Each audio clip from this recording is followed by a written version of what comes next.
Hello, today I'm going to talk about monopods, or the poor man's tripod.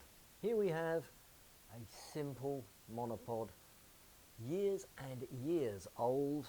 This is a Manfrotto 134B.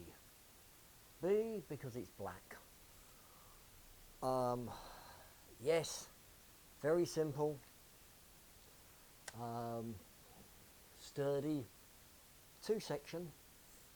These two could be considered a pain because yeah, they're bulky, etc. But if you're standing out in the field, just being able to, that's on the table, I can just do that. I don't even have to reach down when I'm standing. So really easy to use. The second one I'm going to show you is a Leica one, well, Tiltal. Leica have odd things. Some of the stuff is made in Leica Canada, but also Tiltal is I believe something part of Leica. Anyway, this is a Tiltal monopod. It's the first monopod I had. Simple, screw. I actually used it with the Leica, but not for many years. One thing it's got here, which to be honest I can't see much point in, is a screw thread. A spike is coming out here. Now, yes, it avoids it slipping, but then again, since a monopod you're going to have to hold because it's going to fall over if you don't. It's unlikely to slide anywhere. All metal. Yeah, does its job. Put these down on the table. Right. Now we have another Manfrotto unit. Very small, compact unit. More sections, hence it can go smaller. And this one's made of carbon fibre. I confess, as a unit I'm sure it's fine, but the size of this, I have to say, it does worry me.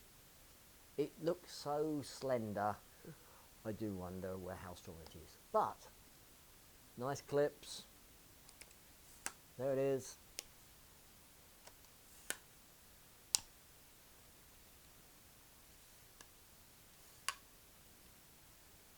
And yeah, very good unit. Not too sure what this little clips unit is for. I think it's designed to go onto the somehow, and I believe it possibly tightens up the clamps.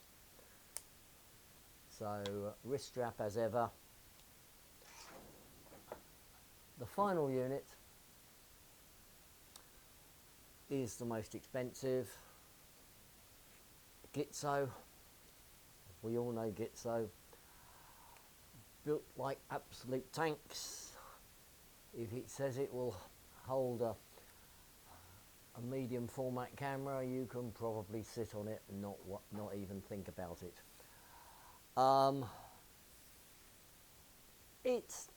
The small section is not much bigger than the Manfrotto, but it's a bit bigger and therefore I'm a lot happier with it. As can be seen, you hold them up.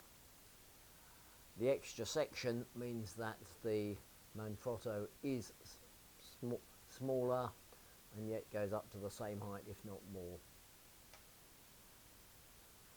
One thing about monopods,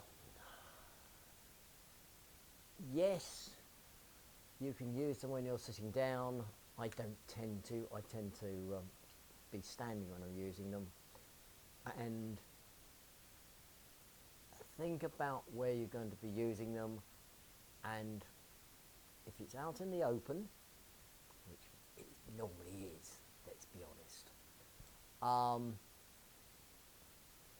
you might be on a bit of a hill. Okay, so the monopods, the foot of the monopod is in front of you. It's going to be further down the hill. Therefore, you need it a long monopod, because otherwise you're going to have to be bending your knees the whole time to look through the viewfinder. If you can do that, great. But at the end of the day, you won't be a happy person. I would recommend a monopod should really come up to about there when it's fully extended and you're standing. That means that the viewfinder is about there, and therefore when you're on the slope, it comes down to the right height. It might not be perfect, but unless you're a midget, do think about it. You're talking to somebody who's used a monopod. Well, when I'm shooting some stuff, year before last, I was shooting 6 days a month, all day, with a Nikon and a 7200 f2.8. I needed that height. The other great thing about monopods, because they're so manoeuvrable, but they take the weight off your arms. Just to be able to just stand there, one hand, and just hold it like that, just balancing it, and all the weight is going straight into the ground. There's no real effort to keep it vertical. So that's why a monopod. I've got to say here now, these are all units that I own. These have been purchased with my hard-earned cash. No sponsorship. Would I recommend them? Yes. If the